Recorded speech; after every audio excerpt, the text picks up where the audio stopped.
BYU's first ever Big 12 game is in the books, and they fall to the Kansas Jayhawks 38-27, an 11-point loss for the Cougars. We're talking about the good, the bad, and the ugly in this postcast edition of Locked On Cougars. You are Locked On Cougars, your daily podcast on the BYU Cougars, part of the Locked On Podcast Network. Your team every day.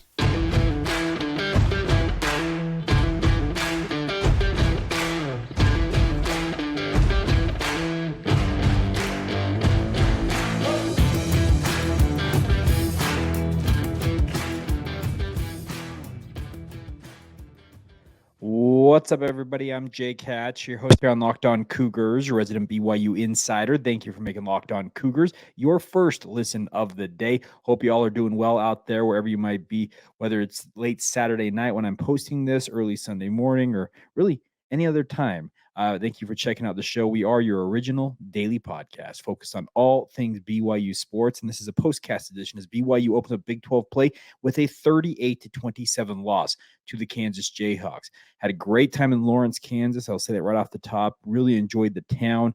Gave me some really vibes close to what I experienced when I went to Madison, Wisconsin to watch BYU and the Wisconsin Badgers face off. But really enjoyed the town. Obviously, the fans that I interacted with were very hospitable, but a tough loss for BYU all the same. So we're going to talk about all that ahead on today's shows. We like to do here on the postcast. I'm fond of saying we like to do the good, the bad, and then your comments from Twitter and social media alike. So we'll get to all that ahead on today's show. So let's start off with the good news for BYU.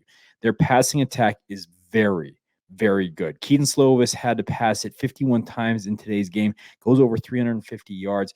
Really impressive numbers for him, all things considered, it felt like in this. I'm just pulling this up real quick. I closed the wrong tab there, so it's always a good thing to close out of that when you need it. But I thought it was a really nice passing game for BYU. That's the thing about this. Their passing game, it's elite, folks. They got good wide receivers. They got a phenomenal tight end in Isaac Rex, and they got a quarterback who can absolutely wing it and throw it down the field.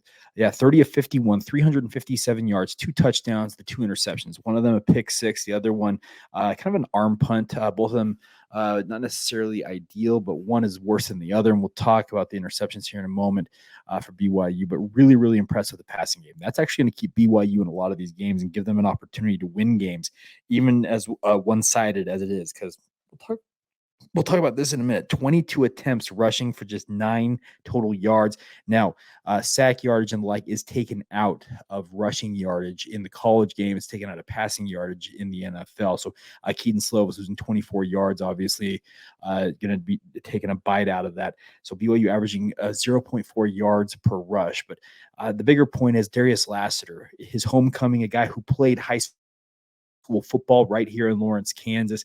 Really impressive stuff from him. He scores the first touchdown in Big 12 history for BYU, ends up with 8 receptions, 84 yards, and 1 touchdown, all highs for BYU in this game. Average of 10.5 yards per reception. He was targeted 11 times, so very impressive numbers for him. Isaac Rex targeted 13 times, hauls in 7 of them for 76 yards.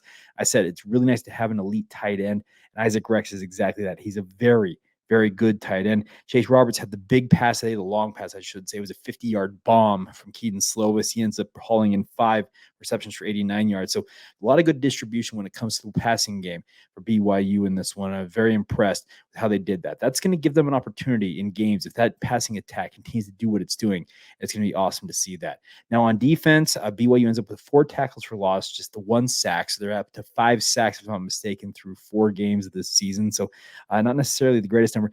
The issue is BYU, through 3 games coming into this one, have been pretty good about getting QB hits. 0 quarterback hits in this game. They had, I believe it was 13 or 14 in the first 2 games alone. Had a couple more against Arkansas, but 0 today. They were just unable to really get home and corral Jalon Daniels. He looked very good, but BYU's defense only gave up 24 points. You can win football games. We've heard from Bronco Mendenhall, the former BYU coach, that one of his pillars for success for the BYU football program was for his defense to hold opposing teams at 24 points. He said if we keep them at 24 points or under, we're going to win a lot more than we lose. BYU's defense did their part in this game. There are self-inflicted wounds for BYU in this game that were not good enough. Now, let's also say for this is that BYU's defense ends up with Ben Bywater leading the way with 10 total tackles, 9 of them solo. He had the one sack on the day, the lone sack of the day, ended up with 1.5 tackles for loss as well as a pass breakup. Ben Bywater is lights out. Unfortunately, he came up with an injury late in this game. Do not know the status of that injury. We'll hopefully learn more on Monday and the week ahead as BYU gets ready for a short week against Cincinnati on late Friday night. But really impressed by Ben Bywater. AJ Vongpachan, 7 tackles on the day. And then Tanner Wall from a safety position, 6 total tackles to lead BYU's defensive backs on the day. But obviously, all for naught as BYU falls to 0-1 in Big 12 play. They're now 3-1 on the season. And let me also just say this in part of the good. We talked about this all summer long. That I thought 6-6 was kind of the benchmark I had for BYU to be considered a success this season. When we were talked about this, BYU needed to get out of the month of September with a 3-2 overall record at minimum. Well, they are 3-1, and the split, which we all thought was going to come, was a split of winning one of Arkansas or Kansas. They beat Arkansas. They lost to Kansas. Can you beat Cincinnati, get to 4-1 in the month of September, and getting out of the first month with a 4-1 record being just 2 wins away from bowl eligibility would be a phenomenal success. Cincinnati looks imminently beatable. I don't know how many of you watched or saw highlights from their their loss to Oklahoma. Their offense is pretty putrid. They have not done much in the last couple of games offensively. They're pretty good defense, speaking of the Cincinnati Bearcats, but their offense is not good enough. And BYU should be feeling pretty confident, I think, going into that game. But we'll discuss that more as the week progresses here. All right, coming up next, we're going to flip over and talk a little bit about what's going on with BYU, the rushing attack, the turnovers. We're getting into all that here in just a moment. Real quick word on our friends over at UCCU, one of our local sponsors here on the podcast. Appreciate their patronage. What UCCU has right now is calling it a Learn and Earn program. What it is they've broken down financial topics into fun, bite-sized games and trivia, quizzes, and the like to make it so you guys can learn about finances and obviously the financial topics that are going to benefit you in your life. The best part is when you complete one of those topics, you earn points. And those can be redeemed, those points, speaking of them, redeemed for gift cards to many, many stores, Walmart, Nike, Sephora, all kinds of different options out there. And the best part is everybody in the family can do this. You can track your progress on leaderboards, compete head-to-head with one another. And like I said, the more you learn, the more you earn. Simple as that. It's all available inside the UCCU mobile banking app. Check it out now and play it anywhere, anytime, and collect those points and collect those gift cards. More importantly, it's all courtesy of your friends at UCCU. Love where you bank. Thank you once again for making Locked On Cougars your first listen of the day. Thank you to all of you who are everydayers with us right here on the podcast. All right, we just talked about the good for BYU. The bad, the rushing attack is broken. I do not know how to fix it, folks. I apologize. I wish I had something for you. Everything I've been trying to come up with, I just can't do it. Now, injuries hurt BYU on the offensive line. You lost both Kingsley Suamataia as well as Waylon Lapuaho in this game. So the left side of your offensive line for BYU went down in this contest. There was a number of injuries for BYU in this game that affected them, obviously. And we'll talk about the injuries here in a minute. But that offensive line, it needs like a full reboot, it feels like. I just wish I had an answer for how bad BYU's run game is. 9 yards. They got a car alarm going off in the background. I don't know if my mic picked that up, but nonetheless, 9 yards, 0.4 yards per carry. It's not good enough. LJ Martin looks the part of a future star running back for BYU, but you've got to be able to get him some holes to be able to run the football. He ends up with 11 carries for 28 yards. He also did have a touchdown reception in this game for BYU on that screen pass. So ends up with 38 total yards and a touchdown. Why is he not getting more touches? That's 12 touches in this game. He should be a guy who's probably getting 20 touches every game. I don't get it. Deion Smith had 4 carries for 10 yards. I know BYU was playing from behind a lot in this game, but they need to figure out something new with the rushing attack. I don't know what it is. Do they need to completely scrap what they're doing rushing attack-wise? I don't necessarily think you can do that at this point. They need to rep it harder. They just need to finally have a breakout game. I don't know what it's going to take, but it looks like right now BYU's passing game is going to have to carry the day for BYU offensively. I talked about in the lead-up to this game against Kansas, I feel like if they ran for 100 yards, they'd have a real good chance of winning this football game. When you didn't even rush for 10 yards net, obviously the sack yardage and the like tallied into that, just not good enough. Other thing, the offense, you cannot spot the opposing team 14 points with a fumble return for 6. Now, spare me whatever, Parker Kingston. I thought it was just a very, very good and hard hit live sitting there in the press box in Lawrence, Kansas. I know when you slow it down, it looks like there was helmet-to-helmet contact. They didn't call targeting. it is what it is, folks. There were a number of missed calls, I felt like, from these officials in this game that really hurt BYU in this one. The pick six also to Isaac Rex. He was getting hit. A guy draped all over him as he's trying to hold that pass, gets tipped up, and they return it for a touchdown. But you cannot afford in these type of games to give an opposing team an easy 14 points. That will not win you football games. Losing the turnover margin, especially, you will not win football games, especially on the road.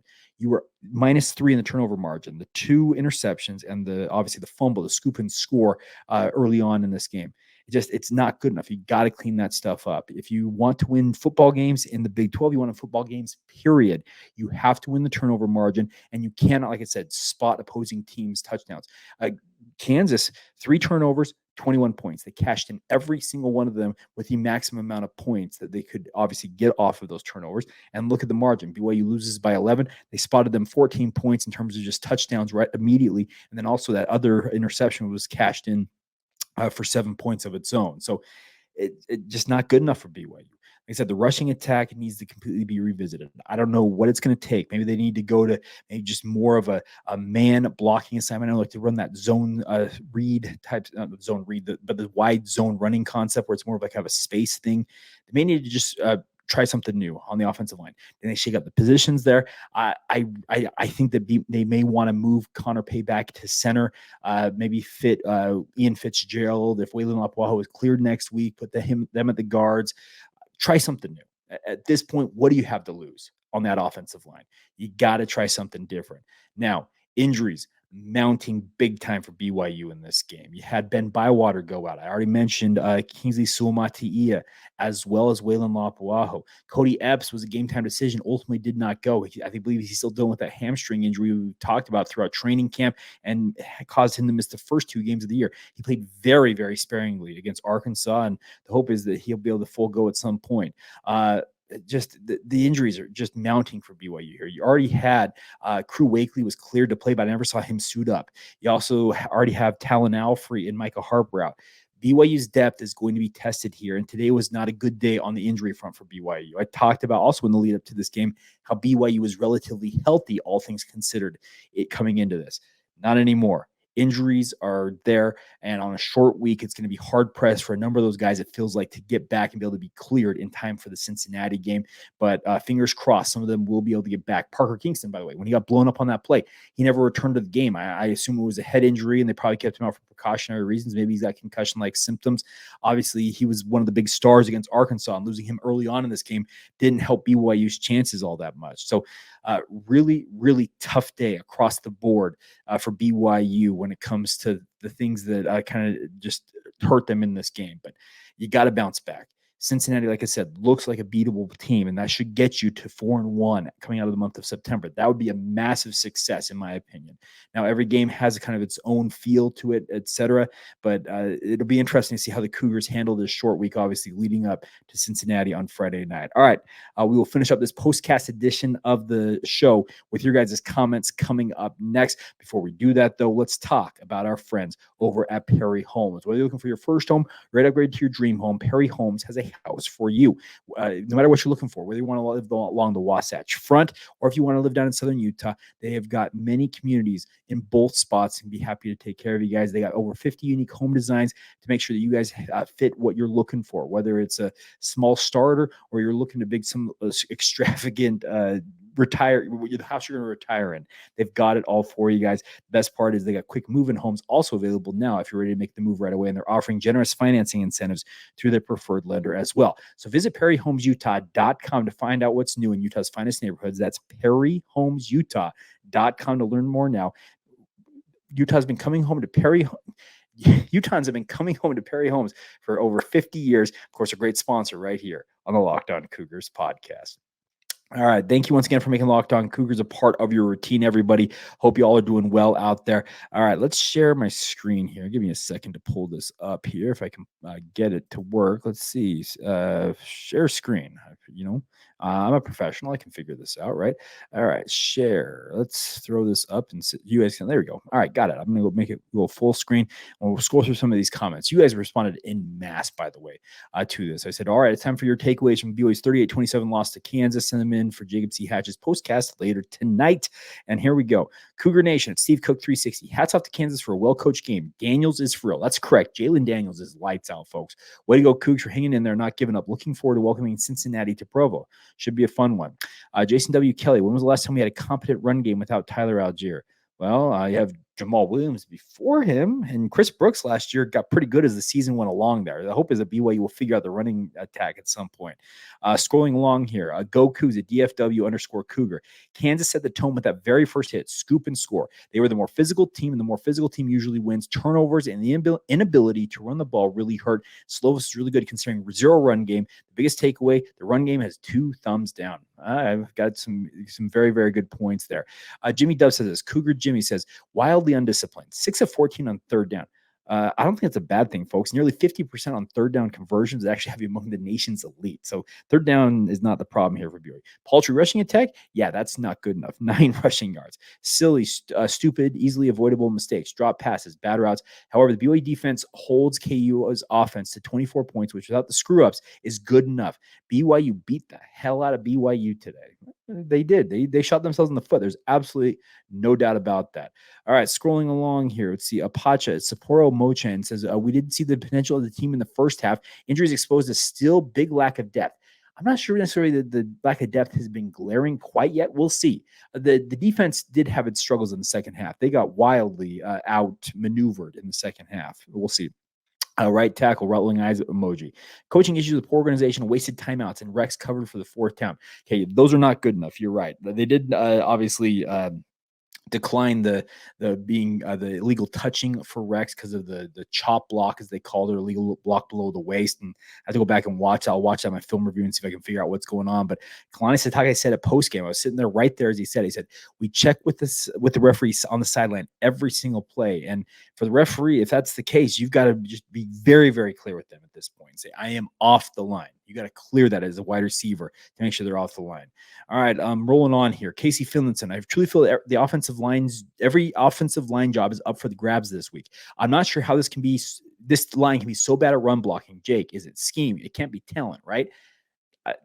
Casey, I said it already. I just don't have a good answer for you. I wish I did. I truly wish I did. Maybe I'll see something when I watch this film again, obviously ahead of our Monday edition of the podcast, but it's just tough to really come up with something good. Let's see. Woo Coog says, considering that KU scored 2 touchdowns defensively, well done, KU defense. This wasn't a horrific loss. My only concern is the BYU run game. Got to get it going pronto. I agree. You got to get it going.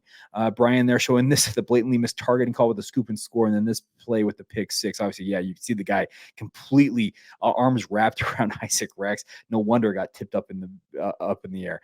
Other ones here. Let's see here. Andrew Streeter. You simply cannot spot a good team 14 points on their home field and expect to win. Final margin is 11 points. You have to protect the football. You're right. You lose the turnover margin. There's a very strong correlation when it comes to turnover margin and winning and losing football games. It's just, you win the turnover margin, 90, I don't even know what the percentage is. I'd say it's like 95% you're going to win the football game, and you typically win it. And BYU lost it, and they lost the game as a result. Isaac Halasima here. The defense did enough to win. I agree with that. I feel for them. Serious O-line things to resolve, but a good game entertainment-wise, though. It was back and forth. It was fun that way, and obviously it had a lot going on here. Let's see. Justin Park. Offense is responsible. Turnovers. Defense played well enough. So people are letting defense off the hook here. It's interesting, but the offense needs to fix things out. David Seymour. Kedon Slovis is not a good scrambling rollout or running QB. That's not surprising. That's not his job. This makes him more prone to make poor throwing decisions which result in interceptions. That pick 6, it's not on Kedon Slovis, in my opinion. I think it was a badly missed call. Should have been called by the referees for defensive holding, if not pass interference, and it gets tipped up in the air. When tip drills happen, it's tough, obviously. But Kedon Slovis balled out, David. I don't mean to call you out individually, but Kedon Slovis did his part in this game. It felt like this is not being laid at the feet of Kedon Slovis, in my opinion. Alex Long, a good friend of mine. Kansas made halftime adjustments and the running game opened up. BYU looked lost after the half. I'll tell you this, watching Jay Hill walk off the field, he looked demoralized. Obviously, whatever they adjusted at halftime for BYU defensively did not work. And you could tell it was grinding his gears. He was not happy about it. So I'm expecting he will be better as a defensive play caller, but you got to give a tip of the cap to Kansas. They came out, were very physical in that second half, started gashing BYU, as you mentioned, especially in the run game. It was very, very good. Big on Leipold, injuries now a concern on defense heading in the Cincinnati game. Bywater and Heckert are much needed pieces. I would agree. I must have missed Eddie Heckert getting dinged up in that game. I did head down to the field late in the game, obviously, as the media corps. So I may have missed Heckert getting injured. I'll be rewatching this game, and I'll be trying to figure out what else is going on. And anything I hear, I'll be happy to pass along to you guys. So I think a lot of these comments are really just more of the same. 3 turnovers, run game or no run game, that is, and Probert. So, yeah, a lot of these comments about the same thing. So, you've got to clean things up if you're BYU. Absolutely. There's no doubt that you got to figure something out here, and BYU's got to be better, folks. So we'll see what happens. Looking forward to getting ready for Cincinnati this week, the first Big 12 home game on Friday night out there at LaVell Edwards Stadium. It's all eyes now ahead to the Cincinnati Bearcats and hopefully rebounding from this loss to Kansas and obviously getting back into the win column when you take on the Bearcats at LES on Friday night. So tough loss, but had a great time out here in Lawrence. And I've got to say this also. Let me just say this before I sign off here. You guys are the reason I'm out here. I've talked about the fact that I paid my own way to go to Big 12 Media Day. I also paid my way to come out here to Lawrence, Kansas. It's because of your guys' patronage I'm able to do that. So thank you for your support of the podcast. Thank you for watching it on YouTube. Thank you for downloading it on wherever you get your podcasts, Apple Podcasts, Spotify, and a myriad of other podcasts. Money going into my pocket allow me to do stuff like this. So thank you for the support. Thank you for letting me live my dream and come out here and cover BYU and have a great time doing it. Obviously, we'll see what happens the rest of the season. I think a number of you have already mentioned that I'm having my 3rd kid coming up here in October. So I will not be traveling for the next little bit. We'll see if I can maybe get out and make another trip during bowl season or something like that. But nonetheless, a big thank you for all of your support. Thank you for making Locked On Cougars your first listen of the day. As always, thank you for being everydayers with us here on the podcast. The tens of you I had an opportunity to meet at different points on this trip. It's been an absolute pleasure. It stuns me when you guys look up and say, Jake, what's up? It's stunning to me. So thank you. Truthfully, from the bottom of my heart, thank you for the support. And of course, thank you for tuning in every single day and supporting us right here on Locked On Cougars. All right, Monday edition of the podcast coming at you guys soon enough. Obviously, a film review looking back at what went wrong after a second viewing of the game. We'll talk about all that on a Monday edition of the podcast right here on Locked On Cougars. See ya.